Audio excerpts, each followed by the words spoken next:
Hello दोस्तों, स्वागत है हमारे यूट्यूब चैनल श्योर सर से एग्जाम में। आज हम लोग करने वाले अकाउंटेंसी का लेक्चर नंबर 7। इसमें हम कंपनी एक्ट को देखने वाले हैं और उसके कुछ महत्वपूर्ण प्रश्न को। इसलिए आप लोग कॉपी या पेन लेकर बैठा कीजिए, क्योंकि जो इम्पोर्टेंट क्वेश्चन होगा उसको आप नोट डाउन कर लीजिएगा। चैनल पर नए तो आप सब्सक्राइब कीजिए और लाइक कीजिए और अपने दोस्त के बीच में शेयर कीजिए। चलिए हम लोग क्वेश्चन की तरफ मूव करते हैं। फर्स्ट क्वेश्चन है unrecorded asset when take over by a partner also.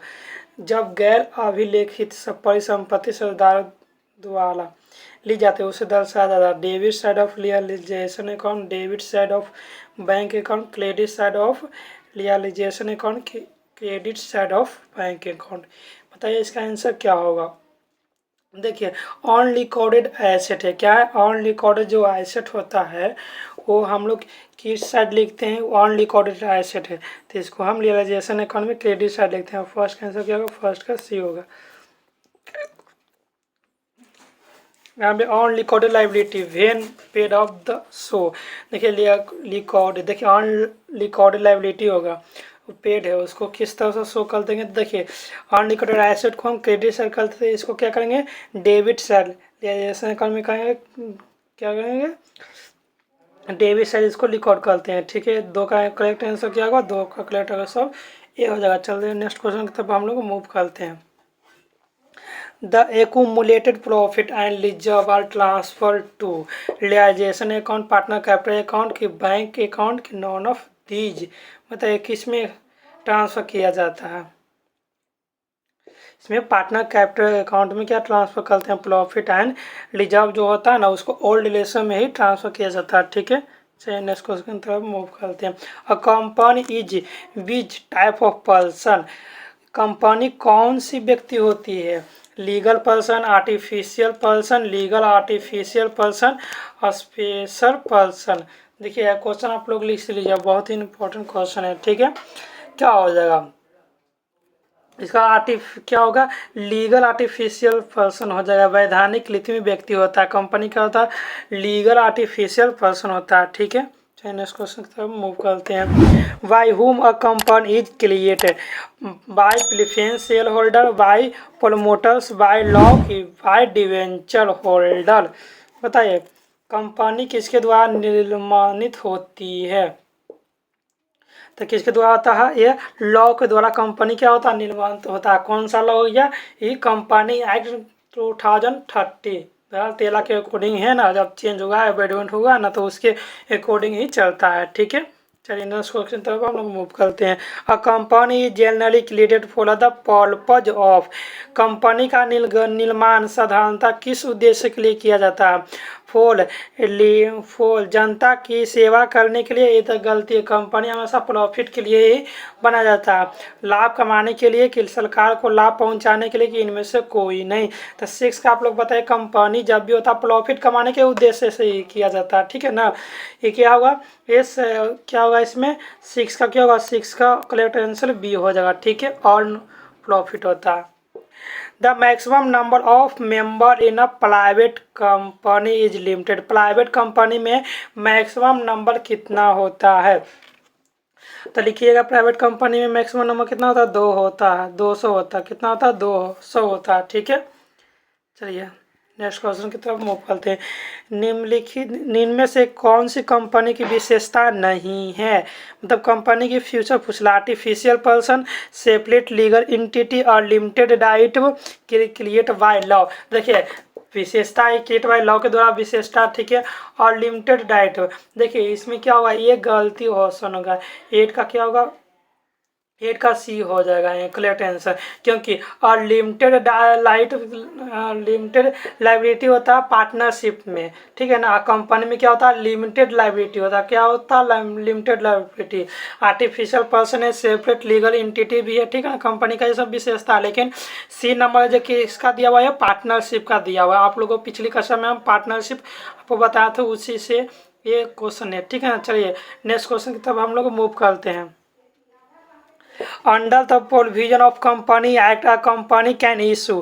Company अधिनियम के प्रावधानों के अंतर्गत एक कंपनी निर्गमित कर सकती है। क्या कर सकती है? Equity share, preference share, preference share and equity share non of this. तो देखिए कंपनी दोनों शेयर को क्या कर सकता है, निर्गमन कर सकता है, मतलब इशू कर सकता है।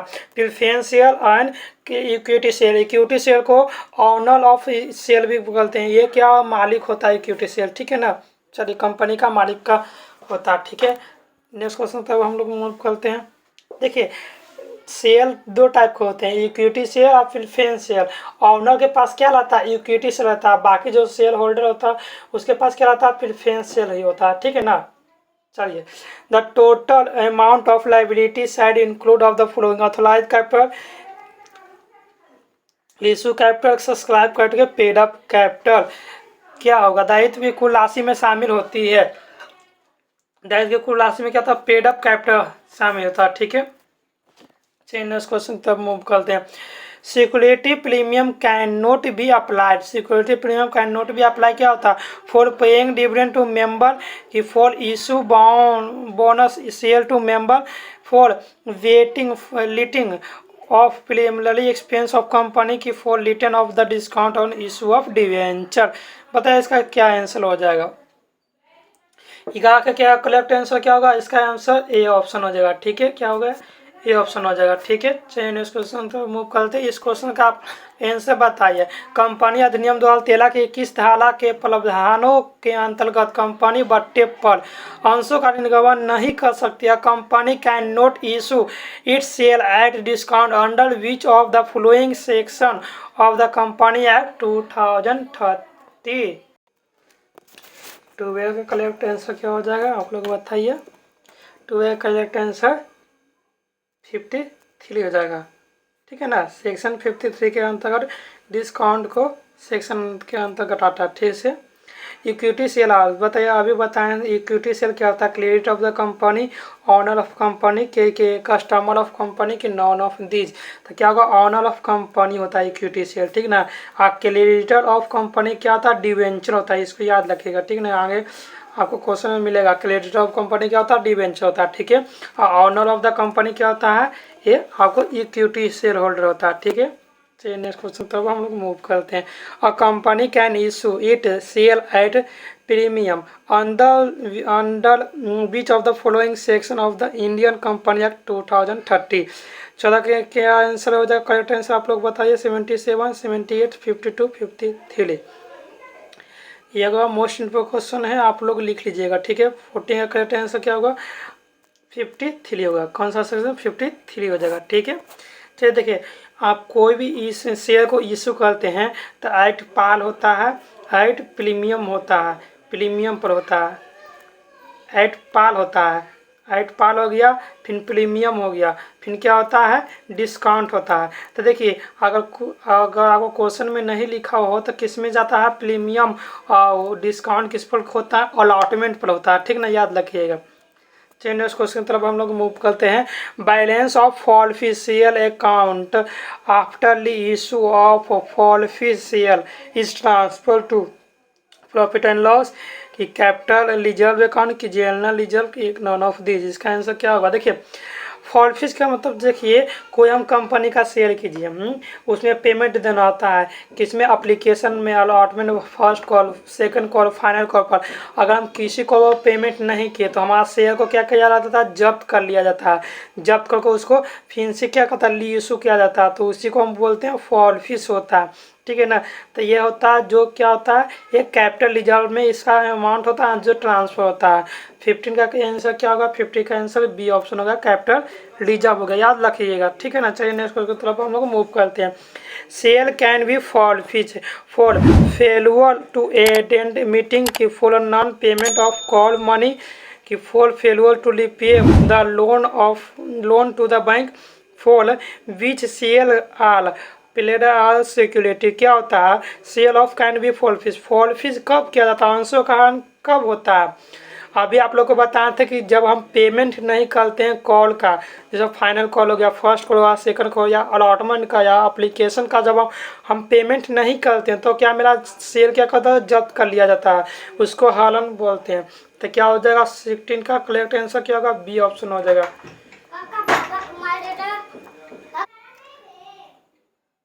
सीक्रेट करेक्ट आंसर क्या होगा, बी ऑप्शन होगा। चलिए नेक्स्ट क्वेश्चन की तरफ हम लोग मूव करते हैं।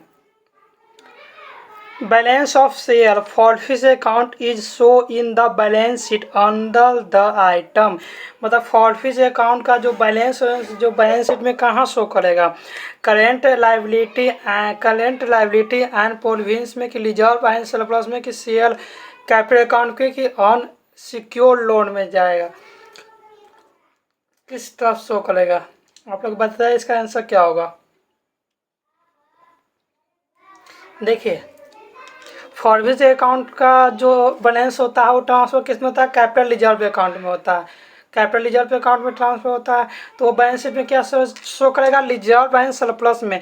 तब तो मेरा करेक्ट आंसर क्या होगा, करेक्ट आंसर आपको रिजर्व एंड बी ऑप्शन हो जाएगा, रिजर्व एंड सरप्लस हो जाएगा। ठीक है, चलिए नेक्स्ट क्वेश्चन की तरफ हम लोग मूव करते हैं। डिवेंचर होल्डर आर, अभी बताए थे कि डिवेंचर क्या होता है। जैसे देखिए कंपनी किस तरह से चलता है, देखिए कोई कंपनी होगा, कंपनी में बहुत सा व्यक्ति होता है, मैक्सिमम कितना बताया 200 व्यक्ति होता है ना। तो कंपनी में अगर पूंजी की आवश्यकता हो गया तो वह या तो अपना वो शेयर बेचेगा, शेयर कौन सा बेचेगा, वो प्रेफरेंस शेयर को इशू करता है। और इक्विटी शेयर कोई खास व्यक्ति होता है उसी को ही आप इक्विटी शेयर दिया जाता है, क्योंकि इक्विटी शेयर क्या होता है, ऑनर का शेयर होता है। ठीक है ना। और उसके बाद अगर कंपनी में पैसे की ज़रूरत हो जाएगा, जैसे कि कई उधार में पैसे की ज़रूरत होता है, तो जब कोई पैसा उसको देते हैं तो उसको क्या होता है, वो डिवेंचर होल्डर हो जाता है। कोई अगर पैसा हमको दिया तो कंपनी को दिया, वो क्या होता है, डिवेंचर होल्डर हो गया। ठीक है ना। जैसे बिजनेस में क्या करते थे, लेनदार और क्रेडिटर करते थे ना, उसी तरह से इसमें क्या हुआ, डिवेंचर होल्डर होता है। 18 क्या करेक्ट आंसर हो जाएगा, क्या होगा, क्रेडिट ऑफ कंपनी, कंपनी का क्रेडिटर होता है। ठीक है ना, लेनदार होता है। 18 का क्या होगा, 18 का करेक्ट आंसर सी ऑप्शन हो जाएगा। ठीक है, चलिए नेक्स्ट क्वेश्चन की तरफ हम लोग मूव करते हैं। बताइए क्या हो जाएगा। देखिए लिखा हुआ debenture 4,50,000 issue for the consider of net asset of 5 lakh balance 50,000 credit. 50,000 credit क्या हुआ, जैसे कि डिवेंचर कितना है, 4,50,000 और नेट एसेट मेरे पास 5 लाख है। जो 50,000 का डिफरेंस है वो बैलेंस किस में क्रेडिट होगा, प्रॉफिट एंड लॉस में, गुडविल में, कि जनरल रिजर्व, कि कैपिटल रिजर्व में ट्रांसफर होगा। आप लोग बताइए इसका क्या आंसर हो जाएगा। देखिए जो 50,000 का डिफरेंस है तो 50,000 डिफरेंस किस में जाएगा, कैपिटल रिजर्व अकाउंट में होगा। 19 का क्या होगा करेक्ट आंसर, डी ऑप्शन हो जाएगा। ठीक है, चलिए नेक्स्ट क्वेश्चन तरफ हम लोग मूव करते हैं। Discount on issue of debenture, discount of issue of debenture क्या हो जाएगा, फिक्स एसेट होगा, करेंट एसेट होगा, कि रियल एसेट होगा, कि क्या होगा, कैपिटल लॉस होगा। क्या होगा ये क्वेश्चन आप लोग लिख लीजिएगा, महत्वपूर्ण प्रश्न है। 20 का क्या होगा, 20 का डी ऑप्शन हो जाएगा। ठीक है, आप लोग को वीडियो अच्छा लगा तो आप लोग सब्सक्राइब कीजिए, नए पर आप लोग वीडियो में नए हैं तो सब्सक्राइब कीजिए, लाइक कीजिए और कमेंट कीजिए, अपने दोस्तों के बीच में शेयर कीजिए। आप लोग के लिए जल्दी से टेलीग्राम चैनल पर आप लोग को PDF और नोट्स प्रॉपर मिल जाएगा। ठीक है, चलिए नेक्स्ट क्वेश्चन की तरफ हम लोग मूव करते हैं। अगर आपको कोई भी डाउट हो तो कमेंट बॉक्स में आप लोग जरूर आप लोग कमेंट कीजिए। आज इसके बाद हम कंप्यूटर और टैली का आप लोग को प्रॉपर वीडियो लेके आने वाले हैं। ठीक है, अभी अकाउंट का क्लास बहुत चलेगा। ठीक है ना, तो इसलिए हम बीच में ही आपको कंप्यूटर का और टैली का प्रॉपर जो वीडियो होता है ना वो आपको बनाकर आपको जल्दी ही प्रोवाइड कर देंगे 2 से 3 दिन में। ठीक है, चलिए ये क्वेश्चन को पढ़ते हैं और देखते हैं हम लोग। In case of issue of debenture as a collateral security for loan from the bank which account will be debited, bank से लिए गए लीन के लिए लीन पत्रों को सहायक प्रतिभूति के रूप में निर्गमन किए जाने पर किस खाते को डेबिट किया जाएगा, बैंक अकाउंट, बैंक लीन खाता, लीन पत्र खाता, लीन पत्र उचित खाता। क्या होगा इसका 21 का करेक्ट आंसर क्या होगा, 21 का करेक्ट आंसर डी ऑप्शन हो जाएगा, डिवेंचर सस्पेंस अकाउंट होगा। क्या होगा, डिवेंचर सस्पेंस अकाउंट होगा। ठीक है, चलिए नेक्स्ट क्वेश्चन की तरफ हम लोग मूव करते हैं। डिवेंचर क्या है? डिवेंचर लोन सर्टिफिकेट है, कैश सर्टिफिकेट है, क्रेडिट सर्टिफिकेट है कि नॉन ऑफ दीज। डिवेंचर क्या होता है? डिवेंचर याद रखिएगा, डिवेंचर क्या होता है, इसका करेक्ट आंसर ये हो जाएगा। डिवेंचर होता है जो लोन सर्टिफिकेट होता है, ठीक है। चलिए नेक्स्ट क्वेश्चन की तरफ मूव करते हैं। Debenture holder received, debenture holder received क्या कर सकता है? डिविडेंड करेगा, इंटरेस्ट करेगा, प्रॉफिट करेगा, नॉन ऑफ दिस। देखिए जो अंशधारी होता है वो डिविडेंड को रिसीव करता है, लेकिन जो डिवेंचर होता है, डिवेंचर धारी होता है वो क्या करेगा? इंटरेस्ट को रिसीव करता है। 23 का करेक्ट आंसर क्या होगा? बी ऑप्शन हो जाएगा, ठीक है। चलिए नेक्स्ट क्वेश्चन की तरफ हम लोग मूव करते हैं। Rate of interest on debenture at, ऋण पत्रों पर ब्याज की दर होती है, क्या दर होती है? 12% पर एनम, 20% पर एनम कि 15% पर एनम? क्या होगा कि फिक्स रेट होगा। देखिए डिवेंचर पर जो इंटरेस्ट होता है वो फिक्स होता है। 24 का करेक्ट आंसर क्या होगा? 24 का सी ऑप्शन हो जाएगा, ठीक है। Debenture are exhibited under the heading, ऋण पत्रों को शीर्षक के अंतर्गत दिखाया जाता है। शेयर कैपिटल, रिजर्व की लॉन्ग टर्म बोरोइंग की नॉन ऑफ दीज। देखिए ये मोस्ट इंपोर्टेंट क्वेश्चन है, आप लोग इसको लिख लीजिएगा। देखिए डिवेंचर होता है जो लॉन्ग टर्म बोरोइंग होता है, क्या होता है? दीर्घकालीन होता है। 25 का करेक्ट आंसर क्या होगा? सी ऑप्शन हो जाएगा, ठीक है। चलिए नेक्स्ट क्वेश्चन की तरफ हम लोग मूव करते हैं। According to company rule 2040 by which percent of a company will have to create debenture lendage reserve of the amount of debenture to be लेमडेज। कंपनी मतलब अंश पूंजी तथा ऋण पत्र निर्गमन 2014 के अनुसार शोधन के पूर्व ऋण पत्रों की राशि को कितनी प्रतिशत से ऋण पत्र शोधन कोष का निर्माण करना होगा? तो कितना परसेंट करना होगा? 26 का आप लोग बताइए क्या आंसर हो जाएगा। देखिए 26 का करेक्ट आंसर कितना होता है? 25% होता है। क्या हुआ? 25%, ठीक है। चलिए नेक्स्ट क्वेश्चन की तरफ हम लोग मूव करते हैं। The balance of sinking fund account after the redemption of debenture is transfer to, ऋण पत्रों के शोधन के पश्चात सिंकिंग फंड लेखा का शेष आंतरिक होता है। Profit and loss account, surplus in statement of profit and loss की जनरल रिजर्व अकाउंट की सिंकिंग फंड अकाउंट। 27 का क्या करेक्ट आंसर क्या होगा? सी ऑप्शन हो जाएगा, ठीक है। चलिए नेक्स्ट क्वेश्चन की तरफ हम लोग मूव करते हैं।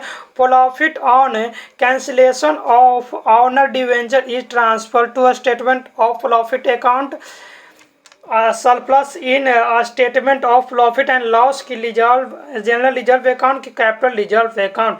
क्या होगा बताइए? अपने ऋण पत्रों को रद्द करने पर हुए लाभ का अंतरण होगा। 28 का क्या आंसर क्या होगा? कैपिटल रिजर्व अकाउंट होगा, ठीक है। क्या होगा? कैपिटल रिजर्व अकाउंट होगा, ठीक है। नेक्स्ट क्वेश्चन की तरफ हम लोग मूव करते हैं। Debenture of 1 lakh well issue of discount 10,000 which are the limited after the 4 year the amount of discount to be return on profit and loss. अभी क्या बताए थे कि 25% होता है ना। तो देखिए 10,000 का निकालिए, 25%, 2 जीरो से 2 जीरो काटिए, कितना हो जाएगा? 2500। तो इसका करेक्ट आंसर क्या होगा? 2500, ठीक है। 29 का करेक्ट आंसर क्या होगा? सी होगा, ठीक है। अगर कोई डाउट है आप कमेंट बॉक्स में जरूर से जरूर कमेंट कीजिए, ठीक है। चलते हैं हम लोग नेक्स्ट क्वेश्चन की तरफ मूव करते हैं। Loss on issue of debenture account is show, जो लॉस होता है डिवेंचर पर इशू करते समय तो उसको किस साइड दिखाया जाता है? On asset side of balance sheet, on liability side of balance sheet की on credit side of profit and loss की नॉन ऑफ दीज होगा। 30 का क्या हो? 30 का करेक्ट आंसर ये हो जाएगा, on asset side of balance sheet. Profit on sale of sinking fund investment in transfer to, किस में होता है transfer? Profit and loss statement account, general reserve की सिंकिंग फंड अकाउंट की कैपिटल रिजर्व अकाउंट। 31 का करेक्ट आंसर क्या होगा? 31 का करेक्ट आंसर क्या होगा? सी ऑप्शन हो जाएगा, सिंकिंग फंड अकाउंट हो जाएगा, ठीक है। चलिए नेक्स्ट क्वेश्चन की तरफ हम लोग मूव करते हैं। Debenture can be redeem out of, ऋण पत्रों का शोधन किया जा सकता है। प्रॉफिट में, कैपिटल में, प्रोविजन की, ऑल ऑफ दीज। 32 का करेक्ट आंसर क्या होगा? ऑल ऑफ दीज हो जाएगा। ठीक है, चलिए नेक्स्ट क्वेश्चन की तरफ हम लोग मूव करते हैं। Premium on redemption of debenture is, ऋण पत्रों के शोधन पर प्रीमियम क्या होगा? Personal account, legal account, nominal, suspense. ये मोस्ट इंपोर्टेंट क्वेश्चन है, इसको आप लोग लिख लीजिएगा। क्या होगा? 33 का करेक्ट आंसर क्या होगा? Personal account. क्या हो जाएगा? पर्सनल अकाउंट हो जाएगा। ठीक है, चलिए नेक्स्ट क्वेश्चन की तरफ हम लोग मूव करते हैं। Which of the following is not part of a financial activity of a company? बताइए, क्वेश्चन आप बता सकते हैं। Which of the following is not part of financial statement, जो फाइनेंशियल स्टेटमेंट का पार्ट नहीं है। Profit and loss statement, balance sheet की, लेजर अकाउंट। तो आप लोग बताइए क्या होगा? करेक्ट आंसर क्या होगा? 34 का करेक्ट आंसर सी ऑप्शन हो जाएगा। लेजर होता है जो क्या होगा? फाइनेंशियल स्टेटमेंट का नहीं है पार्ट। ठीक है ना। प्रॉफिट एंड लॉस और बैलेंस शीट क्या फाइनेंशियल स्टेटमेंट का पार्ट है। ठीक है। Under which heading of balance sheet is general reserve show. देखिए, जनरल रिजर्व को किस साइड शो किया जाता है? तो किस साइड हो जाएगा? ये रिजर्व एंड सरप्लस साइड किस ही शो करेगा। ठीक है ना। 35 का क्या होगा? 35 का सी ऑप्शन हो जाएगा। ठीक है, चलिए नेक्स्ट क्वेश्चन की तरफ हम लोग मूव करते हैं। Current asset on the asset side of balance sheet of a company include.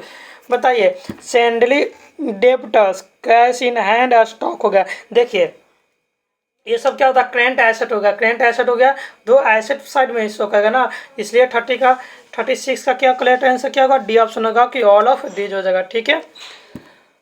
Debit balance of profit and loss statement will be show. Debit balance of profit and loss statement is show.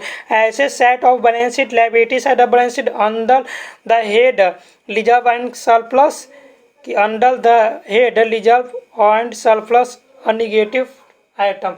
37 का correct answer क्या होगा?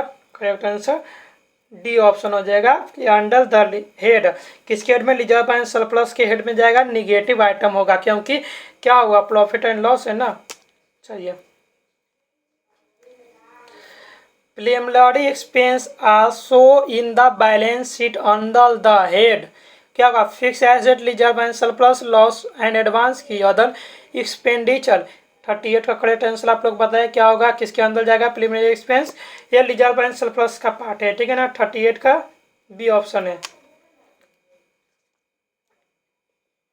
Financial statement का बताइए, financial statement क्या होता है? Anticipate fact होता है कि रिकॉर्डेड फैक्ट होता है कि एस्टिमेट फैक्ट होता है कि नॉन ऑफ दीज? क्या इसका आंसर हो जाएगा? देखिए, कंपनी का जितना भी हम अभी क्वेश्चन करवाएं सब इम्पोर्टेंट है, आप लोग लिख लीजिएगा, नहीं तो आपको हम PDF प्रोवाइड करेंगे तो आपको उसमें आपको मिल जाएगा। ठीक है, चलिए इसका आप लोग आंसर क्या होगा बताइए आप लोग। 39 का करेक्ट आंसर क्या होगा? 39 का करेक्ट आंसर ऑप्शन नंबर क्या होगा? बी ऑप्शन हो जाएगा। ठीक है ना। रिकॉर्डेड फैक्ट होता है। फाइनेंशियल स्टेटमेंट क्या होता है? एक रिकॉर्डेड फैक्ट होता है। The financial statement of a business enterprise include balance sheet, profit and loss, cash flow statement की all of these। 40 का क्या होगा? 40 का डी ऑप्शन हो जाएगा। कैश क्या होगा? D option all of these होगा। बैलेंस शीट भी होता है और फाइनेंशियल स्टेटमेंट में क्या होता है? प्रॉफिट एंड लॉस और कैश फ्लो होता है। कैश फ्लो क्या होता है? Analysis of cash. कैश को हम लोग एनालिसिस करते हैं। ठीक है ना। चलिए नेक्स्ट क्वेश्चन की तरफ हम लोग मूव करते हैं। An annual report is issued by a company। Annual report company issue करता है। कौन करता है? कंपनी की तरफ से। डायरेक्टर ऑथोरिटी के शेयर होल्डर के मैनेजमेंट। 41 का क्या होगा? 41 का सी ऑप्शन होगा। शेयर होल्डर होता है ना जो एनुअल रिपोर्ट को इशू करता है। ठीक है, आप लोग को वीडियो कैसा लग रहा है आप लोग कमेंट में जरूर कीजिएगा। ठीक है ना। चलिए नेक्स्ट क्वेश्चन तरफ हम लोग मूव करते हैं। इसका आप लोग आंसर बताइए। Balance sheet provides information about financial position of enterprises. क्या करता है? 8 point of at a point of time की over a period of time की for a period of time की नॉन ऑफ दीज। क्या होगा इसमें, आप लोग बताइए इसका आंसर।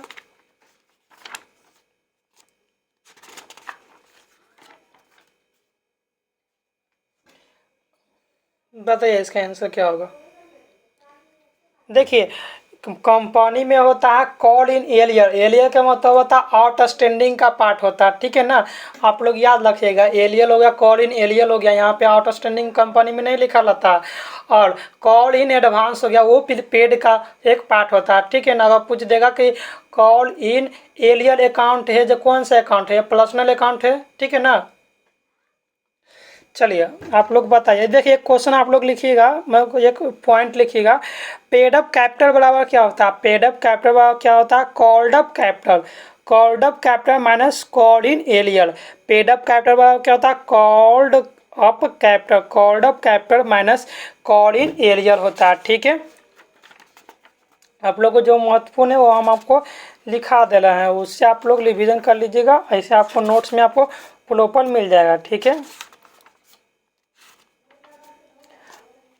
आज के इस लेक्चर में आपको 12th क्लास का जो अकाउंट है ना उसको ख़त्म हो जाएगा। उसके बाद हम आपके लिए एक मॉडल पेपर लाएंगे, उसमें कंप्लीट आपको क्या लाएगा, उसमें आपको 12th का कंप्लीट आपको MCQs लाएगा, जिससे आपको प्रैक्टिस हो जाएगा। जो जो अभी पार्टनरशिप पढ़े हैं, कंपनी पढ़े हैं, NPO पढ़े हैं, उसका प्रॉपर आपको नोट्स मिलेगा और उसके बाद MCQ कीजिएगा ताकि आपका रिविजन करने में आसान रहे, ठीक है ना। चलिए इसका आंसर आप लोग बताइए क्या होगा। 42 का करेक्ट आंसर क्या होगा, 42 का करेक्ट आंसर होता है ए ऑप्शन हो जाएगा, ठीक है। Eight a point of time के समय हम लोग क्या बैलेंस शीट बनाते हैं, ये हमारा क्या होता है, एसेट एंड लायबिलिटी का फाइनेंशियल पोजीशन दिखाता है कंपनी का, ठीक है। चलिए नेक्स्ट क्वेश्चन की तरफ हम लोग मूव करते हैं। Profit and loss statement is also called, profit and loss statement को क्या कहते हैं, बैलेंस शीट कहते हैं कि इनकम स्टेटमेंट के ऑपरेटिंग प्रॉफिट के इन्वेस्टमेंट कहते हैं। बताइए आप लोग इसका आंसर।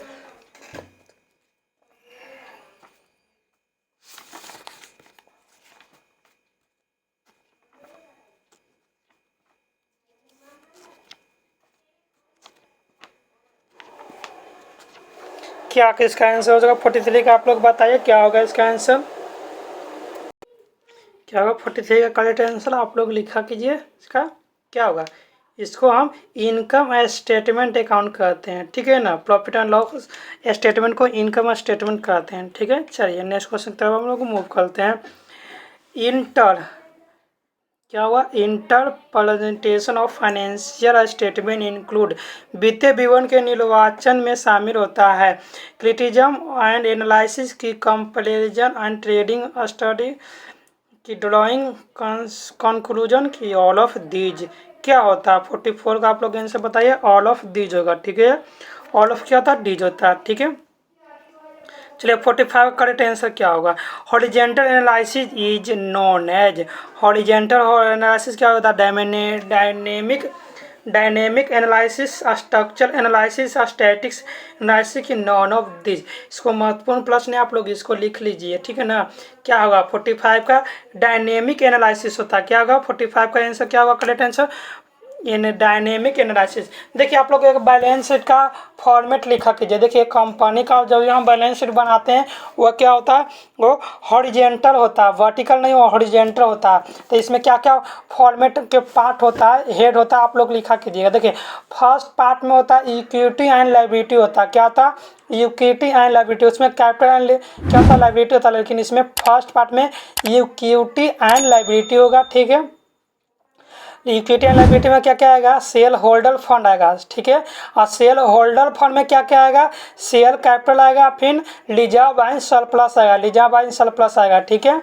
फिर सेकंड ऑप्शन इसमें लगा इक्विटी एंड शेयर में ही सेकंड नंबर में लिखेंगे share application money pending allotment, कोई सा भी मनी जो पेंडिंग लगेगा अलॉटमेंट का वो लिखा कीजिएगा।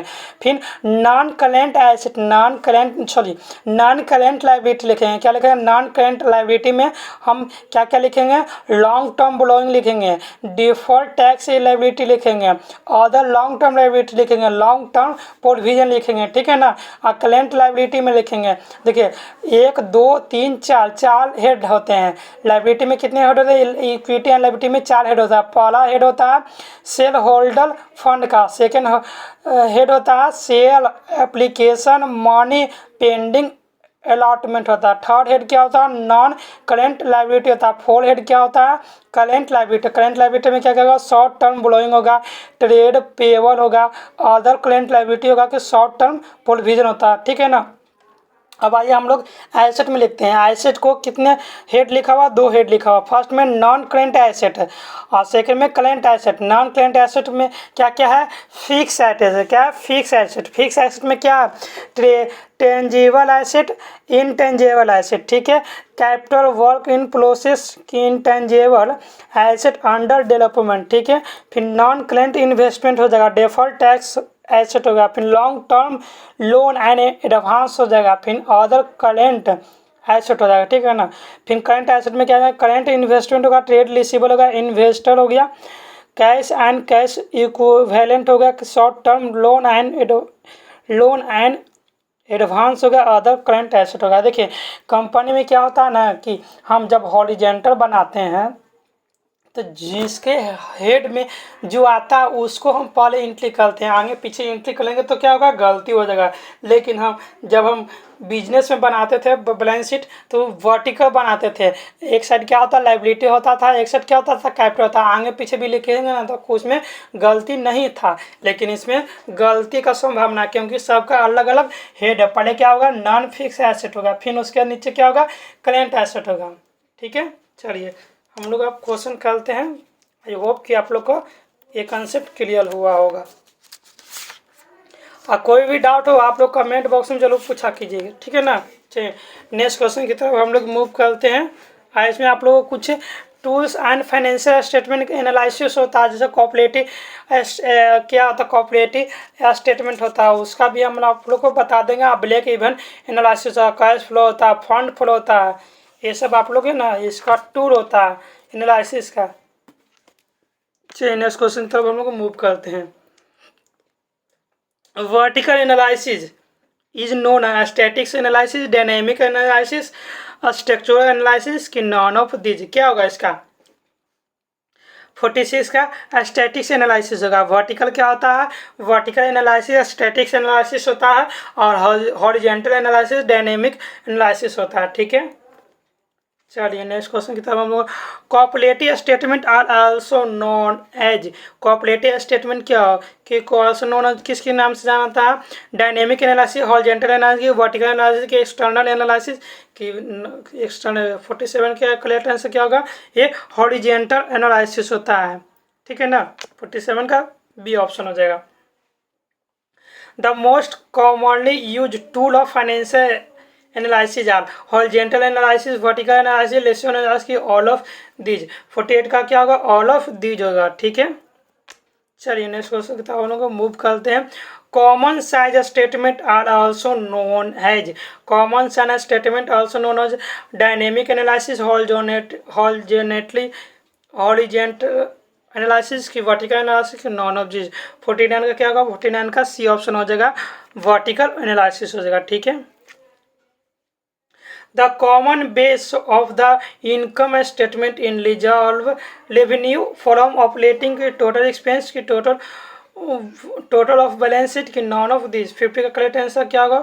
इसका करेक्ट आंसर ए ऑप्शन हो जाएगा, रेवेन्यू फ्रॉम ऑपरेटिंग हो जाएगा, ठीक है ना। देखिए इसमें कुछ आप लोग फॉर्मूला लिख लीजिए, ठीक है ना, क्या क्या इसका होता है आप लोग इसको लिख लीजिएगा तो आपको थोड़ा हेल्प मिल जाएगा। देखिए पहले क्या होता है? कॉमन साइज परसेंटेज क्या होता है? ईच आइटम ऑफ रेवेन्यू या एक्सपेंस बटा नेट सेल या रेवेन्यू फ्रॉम ऑपरेटिंग। देखिए रेवेन्यू फ्रॉम ऑपरेटिंग को नेट सेल बोलते हैं, मल्टीप्लाई 100। यह होता है कॉमन परसेंटेज होता है, कॉमन साइज परसेंटेज होता है, ठीक है ना। चलिए आप लोग नेक्स्ट क्वेश्चन में आप लोग क्वेश्चन खत्म हो गया, आप लोग कुछ और फॉर्मूला लिख लीजिए, ठीक है ना। देखिए कॉमन साइज परसेंटेज क्या होता है, एक लिखिएगा एसेट एंड लायबिलिटी का निकालना होगा ना कॉमन साइज, तो ईच आइटम ऑफ लायबिलिटी बटा टोटल लायबिलिटी मल्टीप्लाई 100। देखिए कॉमन साइज क्या होता है, मतलब कि क्या होता है मतलब कि हम निकालेंगे तो क्या हुआ 16 17 17 18 का हम जब निकालेंगे तो एब्सोल्यूट अमाउंट होगा, परसेंटेज ऑफ बैलेंस शीट होगा, ठीक है ना। इसका आपका क्वेश्चन आपको नहीं आएगा, ठीक है ना। आपको जब आप इसका लॉन्ग क्वेश्चन बनाइएगा ना तो आपको ये क्वेश्चन आपको आता है, ऐसे आपको शॉर्ट क्वेश्चन में आपको नहीं आता है। जो शॉर्ट क्वेश्चन का जो कॉन्सेप्ट था आपको हम बता दिए, ठीक है ना। एक ट्रेंड परसेंटेज आप लोग लिख लीजिएगा, क्योंकि फार्मूला से क्वेश्चन आने का उम्मीद होता है। एब्सोल्यूट क्या होता है, ट्रेंड परसेंटेज बराबर होता है absolute value of the concern year, ठीक है, बटा absolute value of the base year multiply 100। जो बेस ईयर को लेते हैं वो, और जो ऊपर ईयर में जो वैल्यू होता है उसको लेते हैं, मल्टीप्लाई 100 करते हैं, ठीक है। चलिए थैंक्स मेरे दोस्तों, ये आपको महत्वपूर्ण क्लास 12 का कंपनी एंड एनालिसिस का पार्ट था ये। हम नेक्स्ट वीडियो आपको लिए लाने वाले हैं 12 का कंप्लीट आपको MCQ, उसमें आपको टोटल चैप्टर आपको मिक्स लाएगा, उससे आपको करिएगा, आपको टोटल कंसेप्ट क्लियर फिर से रिविजन हो जाएगा, ठीक है ना। लेक्चर 8 और लेक्चर 9 में हम को मॉडल पेपर लाएंगे 50-50 क्वेश्चन का, उसको आप लोग कीजिएगा। वीडियो आपको कैसा लगा कमेंट बॉक्स में ज़रूर से ज़रूर रिप्लाई कीजिए, और चैनल पर लाए हैं तो सब्सक्राइब कीजिए और अपने दोस्तों के बीच में शेयर कीजिए। थैंक्स मेरे दोस्तों।